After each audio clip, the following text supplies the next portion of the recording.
नमस्कार, आप सभी का स्वागत है किराड़ू क्लासेस के इस बेहतरीन यूट्यूब चैनल के ऊपर। और मैं विष्णु कुमार आप सभी का हृदय की गहराई से स्वागत करता हूं। सभी को गुड इवनिंग, जय श्री कृष्णा, राधे राधे, राम राम, जय श्री श्याम।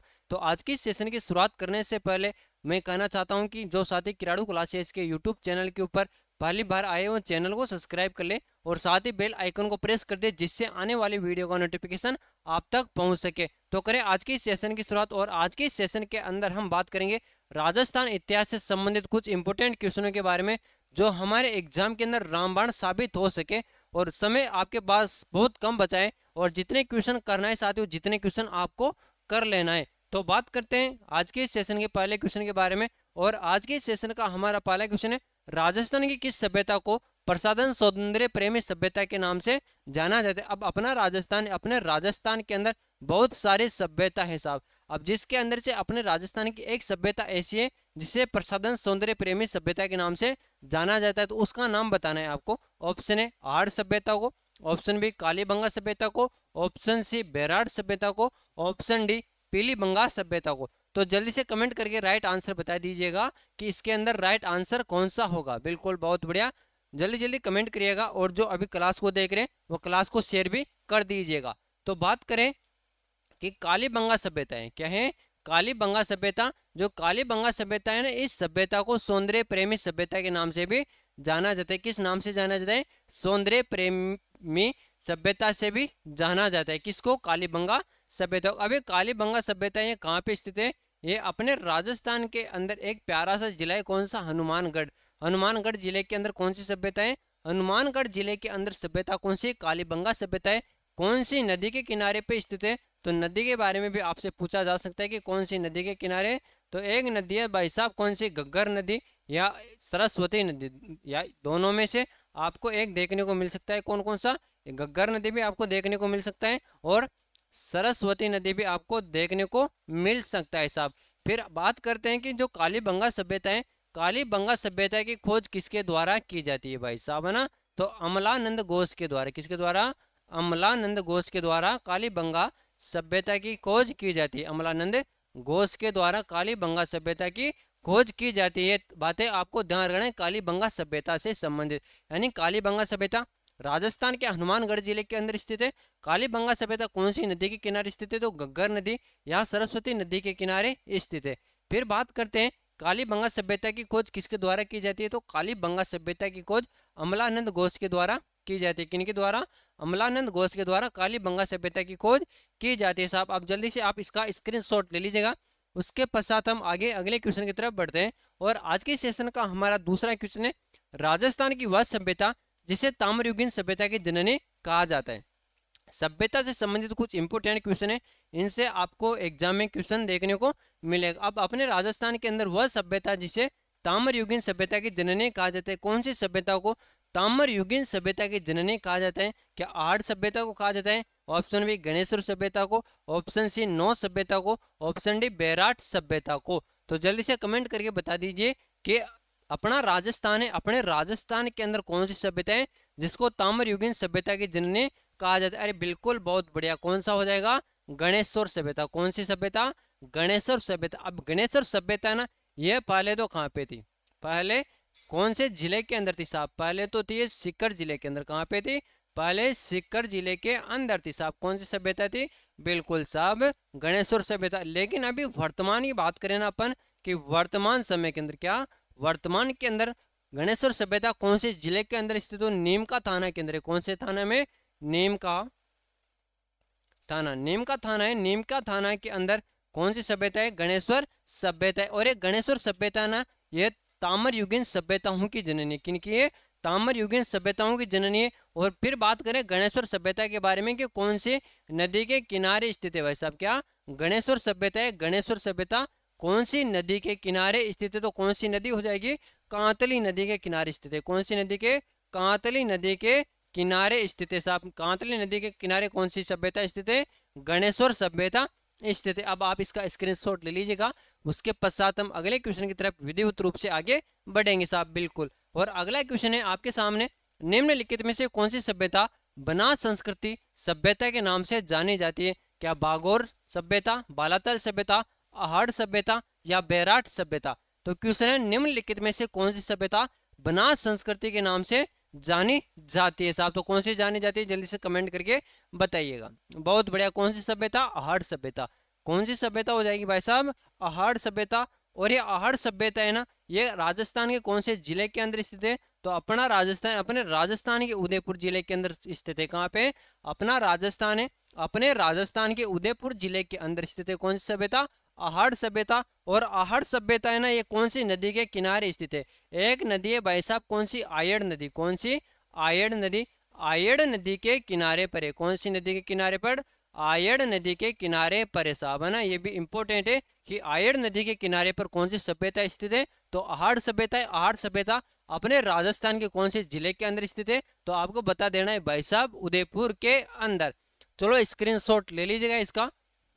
बहुत बढ़िया। और अगला क्वेश्चन है, मछली पकड़ने के कांटे का प्रयोग किस सभ्यता में किया गया था? अब मछली पकड़ने का कांटा आता है साहब, क्या आता है? मछली पकड़ने का कांटा आता है। अब मछली पकड़ने का कांटा राजस्थान की कौन सी सभ्यता से प्राप्त हुआ है? क्या कालीबंगा सभ्यता से, गणेश्वर सभ्यता से, वैदिक सभ्यता से, या आहड़ सभ्यता से?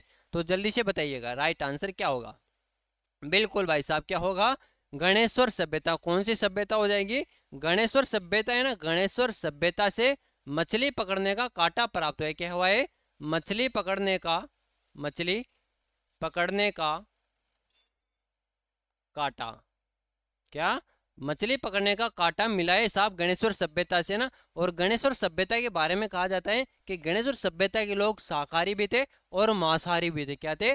शाकाहारी भी थे और मांसाहारी भी थे। ऐसा भी आपसे पूछा जा सकता है कि कौन सी सभ्यता के लोग शाकाहारी भी थे और मांसाहारी भी? तो कौन सी बताओगे आप? गणेश्वर सभ्यता। गणेश्वर सभ्यता ताम्र युगीन सभ्यताओं की जननी है। और ये कहाँ पे? नीम का थाना के अंदर है साहब। चलो स्क्रीनशॉट ले लीजिएगा इसका। फिर हम अगले क्वेश्चन की तरफ आगे बढ़ते हैं। कालीबंगा सभ्यता हनुमानगढ़ के अंदर है, खोज अमलानंद घोष के द्वारा की जाती है। और काली चूड़िया इनका शाब्दिक अर्थ है। चलो अगले क्वेश्चन की तरफ बढ़ते हैं। और अगला क्वेश्चन है, आबानेरी तथा राजौरगढ़ के कलात्मक वैभव किस काल के हैं साहब? जो आबानेरी है और राजौरगढ़ है, इसके कलात्मक वैभव, क्या कलात्मक वैभव है ना, ये किस काल के यानी किस समय के साहब? क्या गुर्जर प्रतिहार के समय के, चौहान शासकों के समय के, या गुइल सिसोदिया वंश के समय के, या राठौर वंश के समय के हैं साहब? जल्दी से बताइएगा। बिल्कुल साहब, कौन से हो जाएंगे? गुज्जर प्रतिहार। क्या? गुज्जर प्रतिहार के समय के हिसाब, यानी आबानेरी तथा राजौरगढ़ के जो कलात्मक वैभव है ना, वो गुज्जर प्रतिहार काल के हिसाब। किनके काल के? गुज्जर प्रतिहार काल के हिसाब। अब देखो अपन बात करें गुज्जर प्रतिहार से संबंधित, क्या गुज्जर प्रतिहार से संबंधित? अब ये प्रतिहार लिखा हुआ है, क्या लिखा हुआ है? प्रतिहार लिखा हुआ है साहब। क्या लिखा हुआ है? प्रतिहार लिखा हुआ है। अब ये प्रतिहार का शाब्दिक अर्थ के बारे में बात करें ना कि प्रतिहार का शाब्दिक अर्थ क्या होता है? तो प्रतिहार का शाब्दिक अर्थ होता है द्वारपाल या रक्षक। क्या होता है? द्वारपाल, द्वारपाल या रक्षक। क्या होता है? द्वारपाल या रक्षक इसका शाब्दिक अर्थ होता है साहब, है ना। और जो गुर्जर है साथियों, क्या गुर्जर? गुर्जर का अर्थ क्या होता है? गुजरात प्रदेश के अंदर शासन करने के कारण गुर्जर नाम होता है साहब, है ना। चलो आगे बढ़ते हैं अगले क्वेश्चन की तरफ। और अगला क्वेश्चन है, प्रतिहार वंश का अंतिम शासक कौन था? अब प्रतिहार वंश था साहब, कौन सा? प्रतिहार वंश, प्रतिहार वंश का अंतिम शासक कौन था? क्या यशपाल था, राज्यपाल था, महेंद्रपाल द्वितीय था, या महिपाल था साहब, है ना।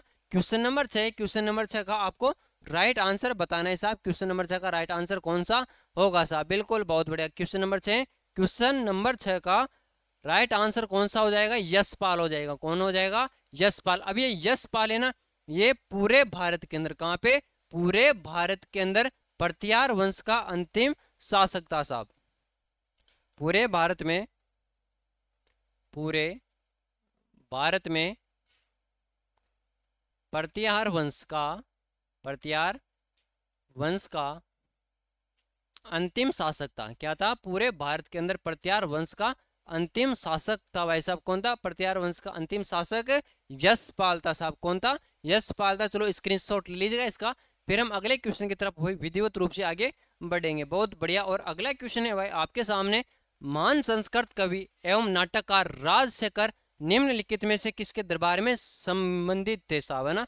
यानी महान संस्कृत कवि थे कौन? महान संस्कृत कवि कौन? और नाटककार राजशेखर। कौन रे भाई साहब? राजशेखर। अब राजशेखर का संबंधित थे साहब, यानी किससे संबंधित है? क्या राजा भोज के दरबार से संबंधित है, या महेपाल के दरबार से संबंधित है, या महेंद्रपाल प्रथम के दरबार से संबंधित है, या इंद्र तृतीय के दरबार से संबंधित है साहब। तो जल्दी से कमेंट करके बता दीजिएगा कि राजशेखर किसके दरबार से संबंधित थे साहब। बिल्कुल साहब, इंपॉर्टेंट क्वेश्चन है और एग्जाम के अंदर छपने वाला क्वेश्चन है साहब। कौन सा हो जाएगा इसके अंदर राइट आंसर? इसके अंदर राइट आंसर हो जाएगा महेंद्रपाल प्रथम। कौन सा हो जाएगा? महेंद्रपाल प्रथम, यानी राजशेखर है ना, कौन? राजशेखर, ये महेंद्रपाल प्रथम के दरबार से संबंधित है साहब, है ना। किनसे संबंधित है? महेंद्रपाल प्रथम से संबंधित। अब यहाँ पे नाम आया है राजशेखर का, किनका? राजशेखर का। अब राजशेखर के द्वारा अलग अलग ग्रंथ लिखे जाते हैं। क्या? अलग अलग ग्रंथ लिखे जाते हैं। एक ग्रंथ लिखा जाता है कर्पूर मंजरी। कौन सा? कर्पूर मंजरी ग्रंथ लिखा जाता है। कौन सा? कर्पूर मंजरी ग्रंथ लिखा जाता है। ये भी पूछा जा सकता है कि कर्पूर मंजरी ग्रंथ किनके द्वारा लिखा गया था? राजशेखर के द्वारा लिखा गया था। एक लिखा जाता है बाल भारत। कौन सा? बाल भारत ग्रंथ लिखा जाता है साहब, है ना। और एक ग्रंथ कौन सा लिखा जाता है? बाल रामा। कौन सा? बाल रामा ग्रंथ लिखा जाता है। किनके द्वारा? राजशेखर के द्वारा लिखा जाता है। और ये किनके दरबार से संबंधित है? ये महेंद्रपाल प्रथम के दरबार से संबंधित है साहब। चलो स्क्रीनशॉट ले लीजिएगा इसका। उसके पश्चात हम अगले क्वेश्चन की तरफ बढ़ते हैं। और अगला क्वेश्चन है, राजस्थान में प्रत्यार वंश के संस्थापक हरिश्चंद्र की राजधानी थी साहब। अब राजस्थान के अंदर क्या है भाई साहब? प्रत्यार वंश था। क्या था? प्रत्यार वंश। प्रत्यार वंश के संस्थापक कौन थे? प्रत्यार वंश के संस्थापक थे हरिश्चंद्र। कौन थे? प्रत्यार वंश के संस्थापक हरिश्चंद्र थे। और हरिश्चंद्र की राजधानी कौन थी? यानी जो प्रत्यार वंश था, प्रत्यार वंश के संस्थापक हरिश्चंद्र थे। और हरिश्चंद्र की राजधानी थी साहब, क्या मेड़ता राजधानी थी, जालोर राजधानी थी, या बीनमाल राजधानी थी, या मंडोर राजधानी थी साहब? बिल्कुल जल्दी से कमेंट करके बता दीजिएगा इसका राइट आंसर कौन सा हो जाएगा कि प्रत्यार वंश के संस्थापक हरिश्चंद्र की राजधानी कौन सी थी? बहुत बढ़िया, कौन सी? मंडोर थी साहब। कौन सी थी? मंडोर राजधानी थी साहब। चलो राइट आंसर लगा लीजिए, ऑप्शन डी। ऑप्शन डी इसका राइट आंसर हो जाएगा। और ये राइट आंसर है ना भाई साहब। देखो किसके बारे में, देखिए हरिश्चंद्र के बारे में। किसके बारे में? हरिश्चंद्र। अभी हरिश्चंद्र है ना साहब, इन्होंने अपनी राजधानी कौन से बनाया? राजधानी तो थी कौन थी? मंडोर। और गुर्जर प्रत्यार वंश के संस्थापक थे। इनके गुर्जर प्रत्यार वंश के, गुर्जर प्रत्यार वंश के संस्थापक, गुर्जर प्रत्यार वंश के संस्थापक कौन थे? तो भाई साहब आपको बताना, गुर्जर प्रत्यार वंश के संस्थापक हरिश्चंद्र थे।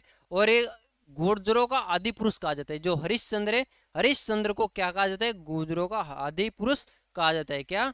गुर्जर प्रत्यार का आदि पुरुष। क्या? गुर्जर प्रत्यार का आदि पुरुष किसे कहा जाता है? तो गुर्जर प्रत्यार का आदि पुरुष कहा जाता है हरिश्चंद्र को। क्या कहा जाता है? आदि पुरुष के बारे में पूछ सकता है कि गुर्जर प्रत्यार वंश का संस्थापक तो हरिश्चंद्र है, और गुर्जर प्रत्यार वंश का आदि पुरुष किसे कहा जाता है? तो हरिश्चंद्र को बताना। और राजधानी किसको बनाया? मंडोर को राजधानी बनाते हिसाब। चलो आगे बढ़ते हैं। अगला क्वेश्चन है, जोधपुर के निकट ओसिया के मंदिरों का समूह किसकी देन है? वह है, यानी जो ओसिया के निकट, सॉरी जोधपुर के निकट ओसिया है। क्या? ओसिया साहब। अब ओसिया के जो मंदिर ना, उसका समूह किसकी देन है? क्या राठौड़ों की देन है, गहलोत की देन है, या चौहान की देन है, या प्रतिहार की देन है? तो जल्दी से बता दीजिएगा। हाँ बिल्कुल, बहुत बढ़िया ना। यानी क्वेश्चन आते हैं आपके सामने, आंसर आने लगा है आप साहब। यानी आप इससे हम अंदाजा लगा सकते हैं कि आप अपनी तैयारी को बेहद तरीके से कर रहे हो साहब। बिल्कुल बहुत बढ़िया। यानी क्या हो जाएगा? ऑप्शन डी इसके अंदर राइट आंसर हो जाएगा, यानी प्रतिहार। क्या? प्रतिहारों की देन है। जो ओसिया के मंदिर है ना, वो किनके देन है? वह प्रतिहारों की देन है साहब। चलो आगे बढ़ते हैं। और अगला क्वेश्चन है, गुर्जरों को किस शासक ने पराजित किया था? अब ये गुर्जर थे, गुर्जरों को किस शासक ने पराजित किया था साहब? क्या प्रभाकर वर्धन ने किया था, राज्यवर्धन ने, हर्षवर्धन ने, या शशांक ने? तो जल्दी से कमेंट करके बता दीजिएगा क्वेश्चन नंबर 10 का राइट आंसर क्या होगा। बिल्कुल बहुत बढ़िया है ना, आने लगे आंसर है ना। प्रभाकर वर्धन ने किया था। किन्होंने? प्रभाकर वर्धन ने पराजित किया था। किनको? गुर्जरों को पराजित किया था साहब ना। चलो आगे बढ़ते हैं अगले क्वेश्चन की तरफ। और अगला क्वेश्चन है आपके सामने, प्रत्यार राजा नागभट्ट प्रथम की राजधानी कौन सी नगरी नहीं थी? यानी प्रत्यार राजा थे कौन? नागभट्ट प्रथम। क्या? नागभट्ट प्रथम की राजधानी कौन सी नहीं थी साहब? देखो क्वेश्चन के अंदर दे दिया नहीं थी। क्या दे दिया? नहीं। यानी कौन सी राजधानी नहीं थी? क्या उज्जैन राजधानी नहीं थी, या मेड़ता राजधानी नहीं थी, या जोधपुर राजधानी नहीं थी, या जालोर राजधानी नहीं थी साहब। तो इसके अंदर अपना राइट आंसर कौन सा हो जाएगा? इसके अंदर भाई साहब अपना राइट आंसर हो जाएगा कौन सा? बिल्कुल ऑप्शन सी जोधपुर। कौन सा हो जाएगा? जोधपुर। यानी जो नागभट्ट प्रथम था ना, कौन? नागभट्ट प्रथम। नागभट्ट प्रथम की राजधानी नहीं थी जोधपुर, है ना। और उज्जैन भी राजधानी थी, मेड़ता भी राजधानी थी, और जालोर भी राजधानी था, है ना। यानी उज्जैन भी राजधानी थी नागभट्ट प्रथम की, और मेड़ता भी राजधानी थी, और जालोर भी राजधानी थी, लेकिन जोधपुर राजधानी नहीं थी। यानी अपना राइट आंसर भी कौन सा हो जाएगा? अपना राइट आंसर हो जाएगा साहब जोधपुर। चलो आगे बढ़े अगले क्वेश्चन की तरफ। बिल्कुल अगला क्वेश्चन है, गुर्जर प्रतिहारों का प्रथम पितृहंता शासक कौन था साहब? क्या गुर्जर प्रतिहारों का प्रथम पितृहंता शासक कौन था? क्या नागभट्ट द्वितीय था, रामभद्र था, मिहिर भोज था, या वत्स राज था ना। तो जल्दी से कमेंट करके बता दीजिएगा कि गुर्जर प्रतिहारों का प्रथम पितृहंता शासक, यानी अपने पिता की हत्या कर दिया, क्या अपने पिता की हत्या कर दिया साहब, है ना। तो वह कौन था? गुर्जर प्रतिहारों का प्रथम पितृहंता यानी प्रथम शासक कौन था जिसने अपने पिता की हत्या की थी साहब? क्या नागभट्ट द्वितीय ने की थी, रामभद्र ने, मिहिर भोज ने, या वत्स राज ने? तो जल्दी से बताइएगा इसके। हाँ बिल्कुल बहुत बढ़िया ना, किसने? मिहिर भोज ने। किसने की थी भाई साहब? मिहिर भोज ने। ये मिहिर भोज है ना, ये पितृहंता शासक था। कौन था? पितृहंता शासक था। कौन था भाई साहब? पितृहंता शासक था। यानी अपने पिता की हत्या करके फिर क्या बनता है? शासक बनता है। और ये है ना मिहिर भोज। क्या मिहिर भोज? अबे मिहिर भोज के पिता कौन थे इसके बारे में भी आपको ध्यान रखना है। रामभद्र थे। कौन थे? पिता थे रामभद्र। कौन थे भाई साहब? मिहिर भोज के पिता। मिहिर भोज के पिता रामभद्र थे, और रामभद्र की हत्या करके मिहिर भोज शासक बनता है साहब। चलो स्क्रीनशॉट ले लीजिएगा इसका, फिर हम आगे बढ़ते। बहुत बढ़िया ना, बिल्कुल साहब। हाँ बिल्कुल आवाज़ क्लियर आ रही है सबके पास। आवाज़ के अंदर तो आप कह ही नहीं सकते कि सर आवाज़ के अंदर प्रॉब्लम है। आप झूठ बोलते हो कि आपके पास आवाज़ नहीं आ रही है। आवाज़ सबके पास आती है हमारी, है ना। सुनने वाला चाहिए बस। ख्वाजा मोइनुद्दीन चिश्ती किसके शासन काल में अजमेर आए थे साहब, है ना। अब ख्वाजा मोइनुद्दीन चिश्ती कौन? ख्वाजा मोइनुद्दीन चिश्ती किसके शासन काल में अजमेर आए थे? क्या अर्णोराज के शासन काल के अंदर अजमेर आए थे? ऑप्शन बी अजय राज के शासनकाल के अंदर अजमेर आए थे, या विग्रहराज चतुर्थ के शासनकाल के अंदर अजमेर आए थे, या पृथ्वीराज तृतीय के शासनकाल के अंदर अजमेर आए थे साहब। तो किसके शासनकाल के अंदर अजमेर आए थे? बिल्कुल बहुत बड़े। किसके शासनकाल के अंदर आए थे? बहुत अच्छे ना, पृथ्वीराज तृतीय के शासनकाल में। किनके शासनकाल में? पृथ्वीराज तृतीय के शासनकाल के अंदर ख्वाजा मोइनुद्दीन चिश्ती अजमेर आए थे साहब। चलो स्क्रीनशॉट ले लीजिएगा इसका, फिर हम आगे बढ़ते हैं साहब। बिल्कुल बहुत बढ़िया, सभी को गुड इवनिंग, है ना। बिल्कुल साहब बिल्कुल बिल्कुल। चलो आगे बढ़े। किस झील के निर्माण का उद्देश्य तुर्कों के खून से सनी धरती को धोना बताया गया? यानी एक झील है साहब अपने राजस्थान के अंदर, एक झील बनी हुई, उसके बारे में अभी बात करेंगे कि कौन सी झील है जिसका उद्देश्य तुर्कों से के खून से सनी धरती को धोना बताया गया है। क्या आना सागर झील? ऑप्शन बी जय संबंध झील, ऑप्शन सी राज संबंध झील, या ऑप्शन डी फतेह सागर झील। क्वेश्चन नंबर 14 का राइट आंसर बताना है आपको। बिल्कुल बहुत बढ़िया, जल्दी जल्दी कमेंट करके बताइएगा कि क्या राइट आंसर होगा क्वेश्चन नंबर 14 का, कि किस झील का निर्माण का उद्देश्य तुर्कों के खून से सनी धरती को धोना बताया गया है साहब। बिल्कुल साहब, कौन सी झील थी साहब? आना सागर झील। कौन सी झील थी? आना सागर झील। और ये आना सागर झील है ना, इसका उद्देश्य बताया गया कि जो तुर्क आए थे अपने राजस्थान के अंदर, उनके खून से धरती सनी हुई थी, उसको धोना बताया गया। अबे आना सागर झील है, आना सागर झील अपने राजस्थान के कौन से जिले के अंदर स्थित है? तो आना सागर झील है कहाँ पे? अजमेर के अंदर है साहब। कहाँ पे? अजमेर के अंदर आना सागर झील है। अब ये आना सागर झील है ना भाई साहब, इसका निर्माण किसके द्वारा करवाया जाता है? क्या आना सागर झील? क्या भाई साहब? आना सागर झील। आना सागर झील का निर्माण अर्णोराज के द्वारा करवाया जाता है। किनके द्वारा? अर्णोराज के द्वारा करवाया जाता है। अर्णोराज के द्वारा आना सागर झील का निर्माण करवाया जाता है। और यह भी पूछा जा सकता है कि कब करवाया जाता है, तो भाई साहब आपको बताना है 1137 ईस्वी के अंदर। कब करवाया जाता है? 1137 ईस्वी के अंदर अर्णोराज के द्वारा आना सागर झील का निर्माण अजमेर के अंदर करवाया जाता है। अब ये अर्णोराज है ना भाई साहब, है ना, अर्णोराज, इसके बारे में आपको क्या ध्यान रखना है, हाँ वो अभी चर्चा कर लेंगे। चलो, अर्णोराज के द्वारा आना सागर झील का निर्माण करवाया जाए, बिल्कुल है ना। एडमिट कार्ड डाउनलोड होने लगे, आप अपना एडमिट कार्ड अपनी आससो आईडी से जाकर डाउनलोड कर सकते हो ना। और यदि आपसे नहीं हो पा रहे तो हमारे यूट्यूब टीम के नंबर आपके वीडियो के अंदर मेंशन कर रहे, वहाँ पे आप देख सकते हो ना, बिल्कुल। हाँ चलो आगे बढ़ते हैं। हरिकेली नाटक के रचयिता कौन थे? अब एक नाटक है साहब, है ना, कौन सा हरिकेली नाटक, कौन सा है हरिकेली नाटक। अभी हरिकेली नाटक के रचयिता कौन थे? क्या विग्रह राज चतुर थे, सोमेश्वर चौहान थे, अजय राज थे, या अपार गांगे थे साहब, है ना। क्वेश्चन नंबर 15 का राइट आंसर होगा साहब, क्वेश्चन नंबर 15 का राइट आंसर ऑप्शन ए होगा, कौन सा, विग्रह राज चतुर। यानी जो विग्रह राज चतुर थे ना, ये किसके रचयिता थे? ये रचयिता किसके थे भाई साहब? ये रचयिता थे हरिकेली नाटक के। किसके रचयिता थे? हरिकेली नाटक के रचयिता थे साहब, हरिकेली नाटक के रचयिता, बिल्कुल, बहुत बढ़िया। चलो स्क्रीनशॉट ले लीजिएगा इसका, फिर हम आगे बढ़ते हैं। और अगला क्वेश्चन है क्वेश्चन नंबर 16। पृथ्वीराज चौहान तृतीय की आराध्य देवी थी। अब पृथ्वीराज चौहान तृतीय कौन? पृथ्वीराज चौहान तृतीय। अब इनकी क्या आराध्य देवी क्या थी भाई साहब? आराध्य देवी। अब पृथ्वीराज तृतीय की आराध्य देवी कौन थी? क्या चामुंडा माता थी, नागणेची माता थी, कैला देवी थी, या करणी माता थी साहब? बिल्कुल, बहुत बढ़िया, कौन थी? चामुंडा माता। यानी पृथ्वीराज तृतीय की क्या थी? आराध्य देवी। जो चामुंडा माता है ना भाई साहब, क्या चामुंडा माता ये क्या थी? पृथ्वीराज तृतीय की क्या थी भाई साहब? पृथ्वीराज तृतीय की आराध्य देवी थी साहब। क्या थी? आराध्य आराध्य देवी थी साहब, है ना, बिल्कुल। अब आप इसका स्क्रीनशॉट ले सकते हो। फिर हम अगले क्वेश्चन की तरफ आगे बढ़ते हैं। और अगला क्वेश्चन है आपके सामने, अलाउद्दीन खिलजी के रणथंभौर अभियान में उसके प्रमुख सेनापति थे। अब अलाउद्दीन खिलजी का रणथंभौर अभियान होता है क्या? अलाउद्दीन खिलजी का रणथंभौर अभियान होता है। अब रणथंभौर अभियान में उसके प्रमुख सेनापति कौन थे साहब? या उल्गू खां थे, नुसरत खां थे, धर्म सिंह थे, या उल्गू खां व नुसरत खां थे साहब? बिल्कुल, बहुत बढ़िया। क्या होगा इसके अंदर राइट आंसर? इसके अंदर राइट आंसर होगा ऑप्शन डी होगा साहब। क्या होगा?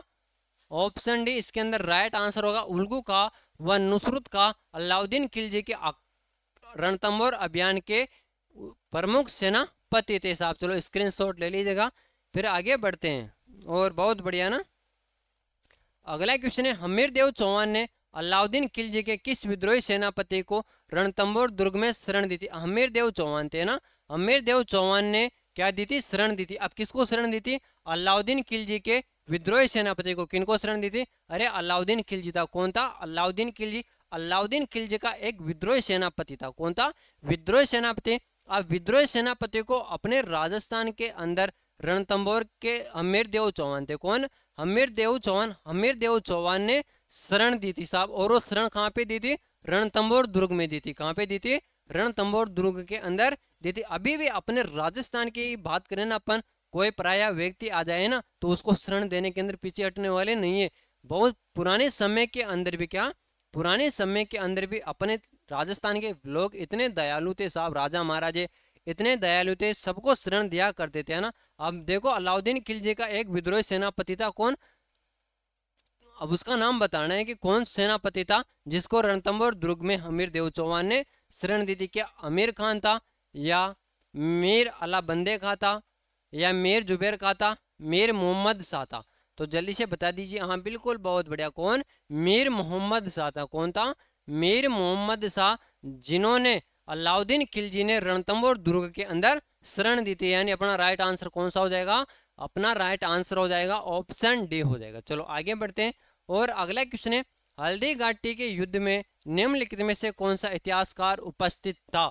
अब हल्दी घाटी का युद्ध होता है, क्या होता है? हल्दी घाटी का युद्ध। और ये हल्दी घाटी का युद्ध के बारे में अभी हम विस्तार से जानकारी प्राप्त करेंगे। हल्दी घाटी का युद्ध कहाँ पे होता है, क्यों होता है, उसके बारे में देखेंगे। लेकिन उससे पहले आपको आंसर बताने कि हल्दी घाटी के युद्ध में निम्नलिखित में से कौन सा इतिहासकार उपस्थित था। यहाँ पे कुछ इतिहासकारों के नाम दे रखे, जैसे अमीर खुसरो, अल बदायूनी, अबुल फजल, अब्बास का सरवानी। तो क्या इनमें से कौन सा इतिहासकार था जो हल्दी घाटी के युद्ध में उपस्थित था साहब? कौन सा इतिहासकार था? बिल्कुल, बहुत बढ़िया, अल बदायूनी। कौन था? अल बदायूनी था। यानी हल्दी घाटी का युद्ध होता है। हल्दी घाटी के युद्ध के अंदर, किसमें? हल्दी घाटी के युद्ध के अंदर अल बदायूनी उपस्थित था साहब ने। जो हल्दी घाटी का युद्ध हुआ था, जो अपनी आंखों से देखा था, किसने? अल बदायूं ने। अब हल्दी घाटी के युद्ध के बारे में बात कर लेते थोड़ी, हाँ, एक दो बात तो कर ही लेते हैं। अब ये हल्दी घाटी का युद्ध है ना साहब ना, ये कहाँ पे हुआ था? स्थान था राजसमंद के। ये हल्दी घाटी स्थान कहाँ पे? यह स्थान राजसमंद के अंदर। कहाँ पे? राजसमंद के अंदर है साहब ना। अब और क्या बातें याद रखनी? अब हल्दी घाटी का युद्ध था ना, किन किन के मध्य हुआ था साहब? क्या हल्दी घाटी का युद्ध किन किन के मध्य हुआ था? तो अपने महाराणा प्रताप थे। कौन? महाराणा प्रताप। कौन थे रे भाई साहब? एक तरफ तो महाराणा प्रताप थे और दूसरी तरफ कौन थे? चलो बताइएगा कि महाराणा प्रताप और किनके मध्य हल्दी घाटी का युद्ध हुआ था? बताइएगा, जल्दी से बताइए। का क्वेश्चन के अंदर आपको दे दे कि हल्दी घाटी का युद्ध किन किन के मध्य हुआ था, तो आप क्या बताओगे? चलो, वहां पे आपको बाबर देखने को नहीं, हाँ, अकबर देखने को नहीं मिले। क्या? अकबर देखने को न मिले एग्जाम के अंदर।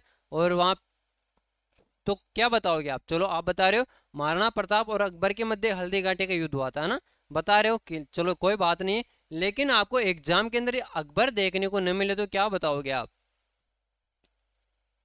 बताइएगा। अकबर तो वहां पे उपस्थित ही नहीं था। अकबर उपस्थित था क्या वहां पे? नहीं था साहब, है ना। यानी अकबर की सेना थी। क्या? अकबर की सेना। और सेना का प्रतिनिधित्व कौन कर रहा था? सेना का प्रतिनिधित्व कर रहा था मानसिंह प्रथम। यानी मानसिंह प्रथम, मानसिंह प्रथम। जो हल्दी घाटी का युद्ध है, हल्दी घाटी का युद्ध महाराणा प्रताप और अकबर की तरफ से, क्या? अकबर की तरफ से कौन उपस्थित था? अकबर की ओर से मानसिंह प्रथम उपस्थित था साहब। ये आपको ध्यान रखना है। अब देखो, महाराणा प्रताप है ना, कौन? महाराणा प्रताप। महाराणा प्रताप के सेनापति कौन कौन थे? क्या? महाराणा प्रताप के सेनापति। अब महाराणा प्रताप के सेनापति एक तो था हकीम का सूरी। कौन? हकीम का, हकीम का सूरी। कौन थे? एक तो थे हमीर का सूरी और एक कौन थे भाई साहब? पुंजाबिल। कौन थे? पुंजाबिल। ये दो सेनापति तो किसके थे? महाराणा प्रताप के थे साहब। कौन कौन? हकीम का सूरी और पुंजाबिल महाराणा प्रताप के सेनापति थे साहब। अब यहाँ पे नाम आ गया साहब मान सिंह, है ना। अब मान सिंह की तरफ सेनापति कौन कौन थे साहब, है ना। मान सिंह की और सेनापति कौन कौन थे साहब? तो एक तो थे आसाफ खान। कौन? आसाफ खां। आसाफ खां। एक तो कौन थे? आसाफ खां थे। और एक थे मियत्तर खां। कौन? मियत्तर खां। और कौन थे? जंगनाथ कछावा। जंगनाथ कछावा। और कौन थे भाई साहब? एक था हुसैन खां। कौन? हुसैन का। ये सेनापति थे किसकी तरफ? मानसिंह की तरफ। यानी अकबर की तरफ कौन कौन सेनापति थे? आसाफ का, मियत्र का, जंगनाथ कछावा और हुसैन का। ये सेनापति थे साहब, है ना। अब और क्या बात याद रखनी है आपको एग्जाम की दृष्टि से? अब यहाँ पे नाम आया है महाराणा प्रताप का। किनका? महाराणा प्रताप का। अब महाराणा प्रताप के घोड़े का नाम आपको ध्यान रखना है। किनका? महाराणा प्रताप। महाराणा प्रताप के घोड़े का नाम चेतक था साहब। क्या था? घोड़े का नाम तो था चेतक। और हाथी का नाम था क्या? राम प्रसाद। हाथी कौन था? राम प्रसाद। राम प्रसाद। हाथी कौन था? हाथी राम प्रसाद था और घोड़ा चेतक था। अब इधर नाम आ गया मानसिंह। क्या नाम आ गया? मानसिंह। मानसिंह नाम आ गया, मानसिंह प्रथम। अब मानसिंह बारे में आपको ध्यान क्या क्या रखना है साहब, है ना। अभी यानी मानसिंह का हाथी कौन था? क्या? मानसिंह का हाथी। मानसिंह का हाथी था मर्दाना। कौन था? मानसिंह का हाथी तो कौन था? मर्दाना था साहब, है ना। अब फिर बात करें, देखो अकबर। क्या? अकबर। अकबर का भी हाथी था साहब। क्या था? हाथी। अब अकबर के हाथी का नाम भी आपको ध्यान रखना है, हवाई। क्या था? अकबर के हाथी का नाम हवाई था। और अकबर की एक बंदूक है साहब। क्या? अकबर की एक बंदूक है। उस बंदूक के बारे में पूछा जा सकता है कि बंदूक कौन सी थी? बंदूक थी संग्राम। अरे बंदूक कौन सी थी? बंदूक संग्राम थी साहब। ये बातें आपको हल्दी घाटी युद्ध से संबंधित है, याद रखनी है साहब। चलो, स्क्रीनशॉट लेने की आवश्यकता नहीं, ऐसे ही आपको याद आ गया होगा सब, है ना। चलो आगे बढ़ते हैं। अगला क्वेश्चन है आपके सामने। नाथ द्वारा में श्री नाथ जी मंदिर का निर्माण किसने करवाया था? अब नाथ द्वारा राज संबंध के अंदर, नाथ द्वारा कहाँ पे, नाथ द्वारा राज संबंध के अंदर वहां पर श्रीनाथ जी के मंदिर का निर्माण किसके द्वारा करवाया जाता है? क्या महाराणा अमर सिंह प्रथम के द्वारा करवाया जाता है, महाराणा कुंभा के द्वारा करवाया जाता है, महाराणा जगत सिंह प्रथम के द्वारा करवाया जाता है, या महाराणा जय सिंह राज सिंह के द्वारा करवाया जाता है? क्या महाराणा राज सिंह के द्वारा करवाया जाता है? तो जल्दी से बता दीजिएगा। नाथ द्वारा में, क्या नाथ द्वारा में श्री नाथ जी के मंदिर का निर्माण किसके द्वारा करवाया जाता है? बिल्कुल, बहुत बढ़िया, महाराणा राज सिंह के द्वारा। किनके द्वारा? महाराणा राज सिंह के द्वारा श्री नाथ जी के मंदिर का निर्माण नाथ द्वारा राज संबंध के अंदर करवाया जाता है साहब। चलो आगे बढ़ते हैं अगले क्वेश्चन की तरफ। अगला क्वेश्चन है, राणा सांगा की 8 खंभों की छतरी कहां पर बनी हुई है साहब? देखो कितने बातें क्लियर हो गई इस क्वेश्चन से। राणा सांगा की छतरी बनी हुई है, तो ये भी पूछा जा सकता है राणा सांगा की कितने खंभों की छतरी है? तो राणा सांगा की 8 खंभों की छतरी है। कितने खंभों की? 8 खंभों की छतरी है साहब। अब ये बनी हुई कहाँ पे? क्या चित्तौड़गढ़ के अंदर बनी हुई है, मांडलगढ़ भीलवाड़ा के अंदर बनी हुई है, या कालपी मध्य प्रदेश के अंदर बनी हुई है, या बसवा दौसा के अंदर बनी हुई है? तो महाराणा सांगा की 8 खंभों की छतरी मांडलगढ़ भीलवाड़ा के अंदर बनी हुई है साहब। कहाँ पे बनी हुई है? मांडलगढ़ और मांडलगढ़ भीलवाड़ा के अंदर। अगला क्वेश्चन है, मारवाड़ के किस शासक को भूला बिसरा राजा कहा जाता है साहब? क्या मारवाड़ के किस शासक को भूला बिसरा राजा कहा जाता है? क्या अजीत सिंह को कहा जाता है, अभय सिंह को कहा जाता है, विजय सिंह को कहा जाता है, या राव चंद्र सेन को कहा जाता है? तो मारवाड़ का भूला बिसरा राजा राव चंद्र सेन को कहा जाता है। किनको? राव चंद्र सेन को मारवाड़ का भूला बिसरा राजा कहा जाता है साहब। और अगला क्वेश्चन है, मान सिंह प्रथम के संदर्भ में निम्नलिखित कथनों पर विचार कीजिए। अब किसके बारे में देखना है अपन को? मान सिंह प्रथम के बारे में। किसके बारे में? मान सिंह प्रथम के संदर्भ में निम्नलिखित कथनों पर विचार कीजिए। 1581 में मान सिंह प्रथम का काबुल अभियान हकीम खां मिर्जा के विरुद्ध था। और बी 1585 ईस्वी में मान सिंह प्रथम को काबुल का सूबेदार नियुक्त किया था। उपयुक्त कथनों में से कौन सा कथन सत्य है? देखो क्या पूछा है, सत्य पूछा है। अब वापस बात करते हैं, क्या 1581 में मान सिंह प्रथम का काबुल अभियान हकीम का मिर्जा के विरुद्ध था? बिल्कुल साहब, जो काबुल अभियान था, काबुल अभियान हकीम का मिर्जा के विरुद्ध था। फिर ऑप्शन बी के बारे में देखें, 1585 ईस्वी में मान सिंह को काबुल का सूबेदार नियुक्त किया गया था। बिल्कुल, यानी 1585 के अंदर मान सिंह को काबुल का सूबेदार नियुक्त किया गया था। यह कथन भी सही है साहब, है ना? यानी ए भी सही है अपना और बी भी सही है। तो अपने राइट आंसर कौन सा? केवल ए भी सही है, केवल बी, है ना? बी भी सही है। अब तो इसके अंदर ए भी सही है और बी भी सही है, तो अपना राइट आंसर कौन सा हो जाएगा? ऑप्शन सी राइट आंसर हो जाएगा। ए व बी दोनों सही है साहब। बढ़े आगे अगले क्वेश्चन की तरफ। और अगला क्वेश्चन है आपके सामने, मान सिंह प्रथम ने 1587 ईस्वी में बिहार अभियान के दौरान किसे पराजित किया था साहब? अब मान सिंह प्रथम है, मान सिंह प्रथम ने 1587 में, कब? 1587 में बिहार अभियान का दौरा किया था। क्या बिहार अभियान के दौरान किसको पराजित किया था? क्या पूर्णमल को, नासिर खां को, या प्रताप सिंह को, या उदय सिंह को? तो जल्दी से बता दीजिएगा कि मान सिंह प्रथम ने 1587 ईस्वी में बिहार अभियान के दौरान किसे पराजित किया था? बिल्कुल, पूर्णमल को पराजित किया था साहब। किनको?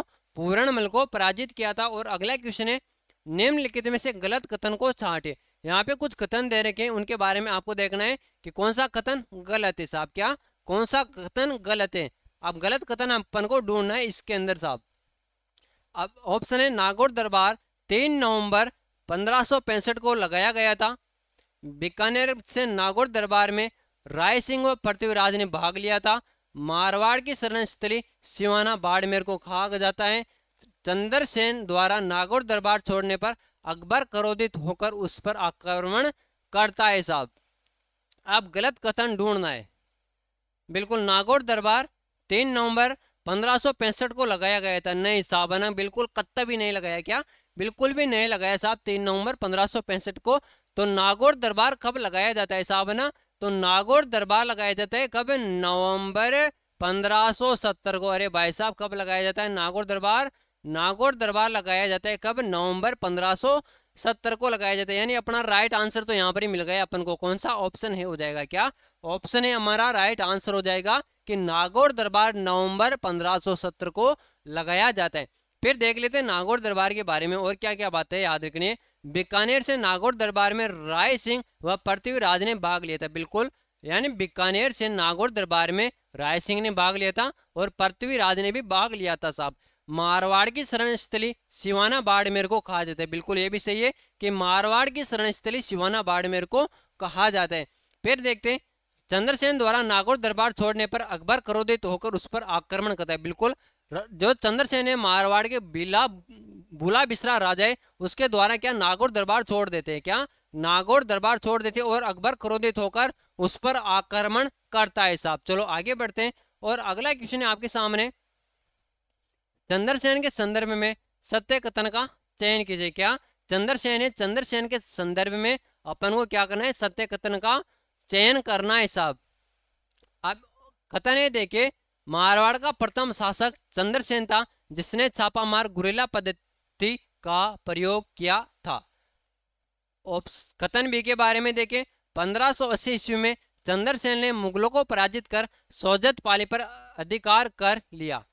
अब इसके अंदर से क्या देखना है, सैकूट का चयन करना है कि यहाँ पर सैकूट कौन सा है। अब वापस इसी के ऊपर आते हैं साहब अपन क्वेश्चन नंबर 26 के कथनों के ऊपर। मारवाड़ का प्रथम शासक चंद्रसेन था साहब, है ना, जिसने छापामार गुरिल्ला पद्धति का प्रयोग किया था। बिल्कुल ये सही है कि जो मारवाड़ का प्रथम शासक था कौन, चंद्रसेन, जिसने मारवाड़ का प्रथम शासक चंद्रसेन था जिसने छापामार गुरिल्ला पद्धति का प्रयोग किया था। यानी छापामार गुरिल्ला पद्धति का प्रयोग किसके द्वारा किया जाता है, चंद्रसेन के द्वारा किया जाता है और ये मारवाड़ का प्रथम शासक था ना।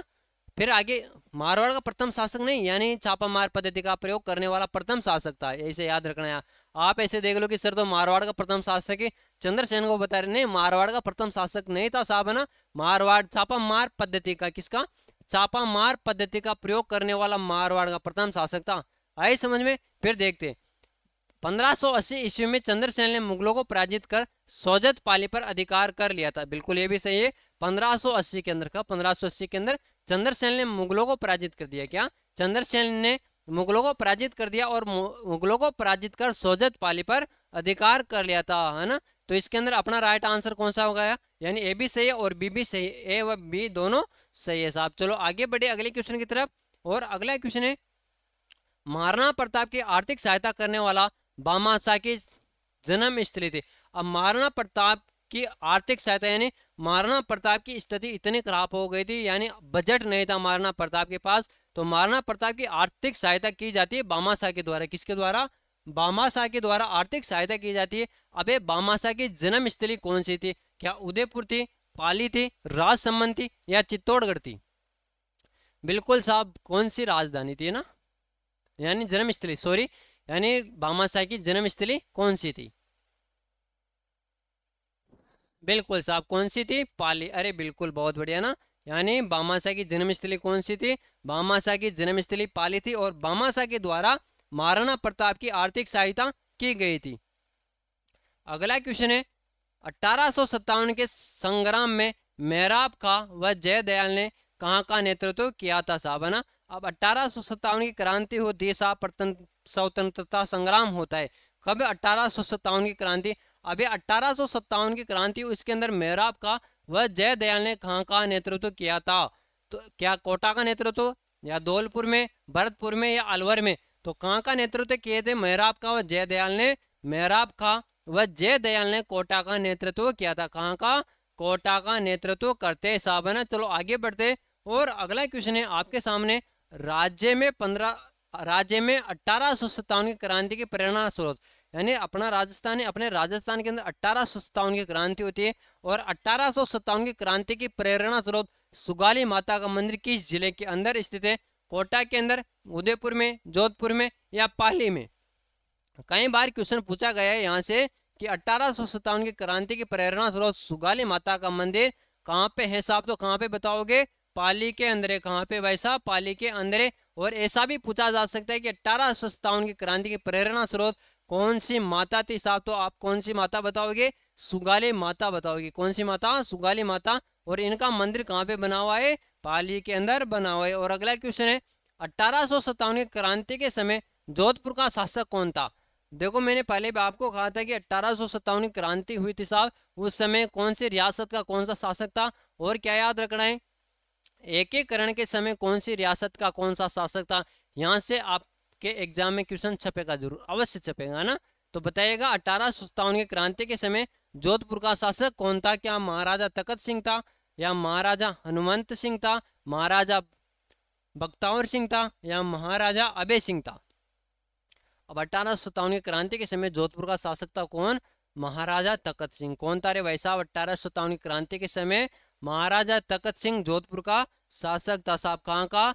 जोधपुर का शासक था कौन? महाराजा तखत सिंह। चलो आगे बढ़ते हैं और अगला क्वेश्चन है, राजस्थान का दूसरा भामाशाह किस क्रांतिकारी को कहा जाता है?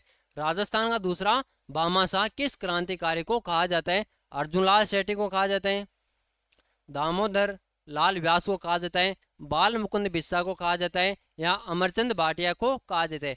अब जल्दी से कमेंट करके राइट आंसर बता दीजिएगा, इसका राइट आंसर क्या होगा। जब तक मैं पानी पी लेता हूँ सब, है ना। हाँ, बस 5-6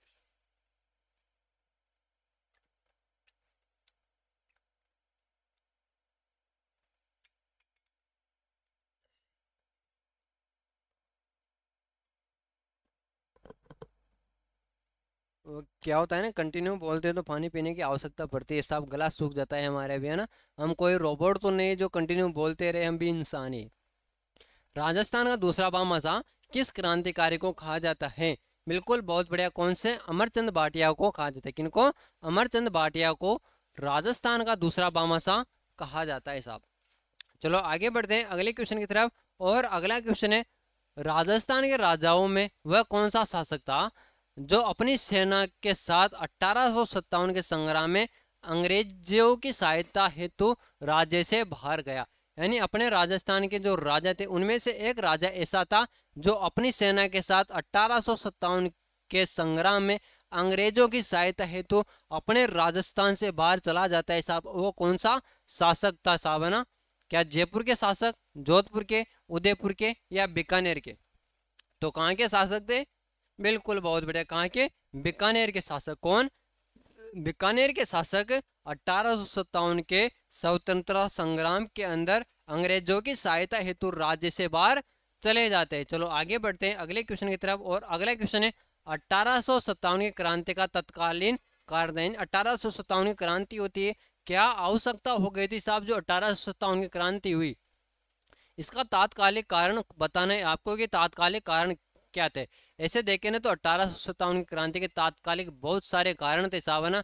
लेकिन आपको जो मेन कारण था, मुख्य कारण था जिसके कारण 1857 की क्रांति हुई, और जो अपने भारत के लोग थे ना उनके मन के अंदर आया कि हम भी आज़ाद होना चाहते हैं, कब तक गुलामी से जीते रहेंगे साहब।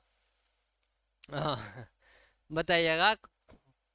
क्या डलहौजी की गोद निषेध प्रथा, अंग्रेजों द्वारा बनाए गए कानून, चर्बी वाले कारतूसों का प्रयोग, या भू राजस्व प्रणाली? ऐसे तो ये सभी है ना 1857 की क्रांति के तात्कालिक हाँ ये कारण थे, लेकिन तात्कालिक कारण बताना है जो इम्पोर्टेंट कारण है सब। बिल्कुल कौन सा हो जाएगा? चर्बी वाले कारतूसों का प्रयोग। कौन सा हो जाएगा? चर्बी वाले कारतूसों का प्रयोग के कारण 1857 की क्रांति होती है साहब। मेन कारण यही था कि चर्बी वाले कारतूस दे दिए लाकर कि चलो अब आप, हाँ बिल्कुल। अगला क्वेश्चन है भाई आपके सामने, 1857 की क्रांति के समय एकमात्र ऐसा विद्रोह जिसमें महिला व बच्चों ने भाग लिया। अब भाई साहब अपना राजस्थान पीछे वाला रहने वाला नहीं है, यो राजस्थान है प्रधान, यहाँ कोई पीछे नहीं रहता है, सब हर काम में आगे रहते हैं।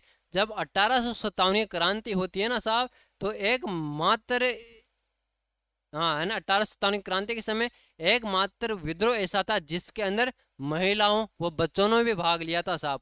अब वो कौन सा विद्रोह था? क्या टोंक विद्रोह के अंदर, भरतपुर विद्रोह के अंदर, या अहुआ विद्रोह के अंदर, या उपयुक्त में से कोई नहीं? हाँ यहाँ पे टोंक है ना, क्या है यहाँ पे? यहाँ पे टोंक है, टाइपराइटर ने थोड़ा मिस्टेक कर दिया, टोंक है साहब यहाँ पे, है ना। अब बताइएगा। बिल्कुल साहब कौन सा हो जाएगा? टोंक विद्रोह हो जाएगा। ये टोंक है प्रधान, यहाँ पर बच्चे पीछे रहने वाले नहीं है साहब, यहाँ के बच्चे खूंखार होते हैं। क्या होते हैं? कुखार होते हैं। यानी 1857 की क्रांति के समय एकमात्र ऐसा विद्रोह था जिसमें महिलाओं व बच्चों ने भाग लिया था। कौन सा विद्रोह था?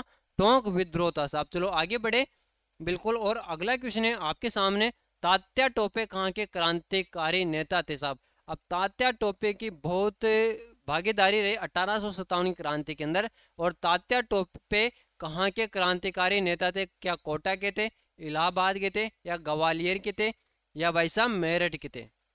यानी तात्या टोपे कहाँ के क्रांतिकारी नेता थे साहब, है ना? तो बहुत बढ़िया, कहाँ के थे? ग्वालियर के थे। कहाँ के भाई साहब? ग्वालियर के क्रांतिकारी नेता थे साहब, है ना? तात्या टोपे की बहुत बड़ी अहम भूमिका रही थी 1857 की क्रांति के अंदर। एक तो तात्या टोपे की, और हाँ, भगत सिंह, सुखदेव, राजगुरु, ये तो यही से है ना। बिल्कुल, इनकी बहुत बड़ी भागीदारी रही थी। राजस्थान केसरी नामक समाचार पत्र के संपादक कौन थे? अब एक समाचार पत्र था साहब, कौन सा? एक समाचार पत्र था, कौन सा? राजस्थान केसरी। अब इसके संपादक कौन थे साहब? क्या विजय सिंह पथिक थे, गणेश शंकर विद्यार्थी थे, जमनालाल बजाज थे, या जय नारायण व्यास थे? यानी राजस्थान केसरी नामक समाचार पत्र के संपादक कौन थे? बिल्कुल, बहुत बढ़िया, कौन थे? विजय सिंह पथिक। कौन थे भाई साहब? विजय सिंह पथिक राजस्थान केसरी नामक समाचार पत्र के संपादक थे साहब, है ना। चलो आगे बढ़ते हैं अगले क्वेश्चन की तरफ। और अगला क्वेश्चन और आज के सेशन का हमारा अंतिम क्वेश्चन है साहब, कि राजस्थान सेवा संघ की स्थापना कहाँ पर हुई थी? क्या राजस्थान सेवा संघ की स्थापना कहाँ हुई थी? अजमेर के अंदर, उदयपुर में, वर्धा में, या महाराष्ट्र में? अब इस क्वेश्चन का राइट आंसर तो आपको बताना पड़ेगा साहब, कि राजस्थान सेवा संघ की स्थापना कहाँ पे हुई थी? बताओ साहब, बताओ, है ना। यानी अपना राजस्थान है, अपने राजस्थान के अंदर नहीं हुई थी साहब, ये राजस्थान में नहीं हुई थी। राजस्थान सेवा संघ की स्थापना राजस्थान में नहीं हुई थी, तो कहाँ पे हुई थी? वर्धा के अंदर हुई थी। कहाँ पे? वर्धा। और ये वर्धा कहाँ पे? महाराष्ट्र में, है ना। यानी वर्धा महाराष्ट्र के अंदर राजस्थान सेवा संघ की स्थापना होती है साहब, है ना। हाँ, मेरे को पता है कि आप अजमेर ही बताओगे, लेकिन अजमेर के अंदर नहीं होती साहब, है ना। तो कहाँ पे हुई थी? वर्धा महाराष्ट्र के अंदर हुई थी, है ना। हाँ बिल्कुल। और आज के सेशन के अंदर हमने चर्चा की है राजस्थान इतिहास से संबंधित बहुत इंपॉर्टेंट क्वेश्चनों के बारे में। और जिसने भी अभी तक तैयारी कर रहे थे, बहुत अच्छी बात है, करना भी चाहिए। अब जो टॉपिक छूट गए हैं उसको रह जाने दो, नए टॉपिक को हाथ भी मत लगाओ आप, है ना। और जितने क्वेश्चन कर सको ना, उतने क्वेश्चन करना है। आपके एग्जाम के सिर्फ 4 दिन शेष बचे हैं। कितने? 4 दिन शेष बचे हैं साहब, है ना। आज 21 तारीख हो गई, आप आज का दिन निकल गया, 22, 23, 24, 25, है ना। यानी अब आपको जितनी शानदार तरीके से क्वेश्चन निकालना है उतने निकालना है। यानी अब आप क्वेश्चनों के माध्यम से आप क्या कर सकते हो? अपने एग्जाम को क्लियर कर सकते हो। अरे भाई साहब, 40% ही तो लाना है। कितने प्रतिशत लाना है? 40% ही तो लाना है। पहले तो क्या था, 15 गुना पास होते थे, अब क्या है? 40%। और एक विशेष बात और आपके लिए, पहले तो क्या थी? नेगेटिव मार्किंग थी, लेकिन नेगेटिव मार्किंग को हटा दिया। और नेगेटिव मार्किंग को हटाने के पश्चात तो आपकी मौज हो गई। होनी थी कि नेगेटिव मार्किंग हटा दी साहब, है ना।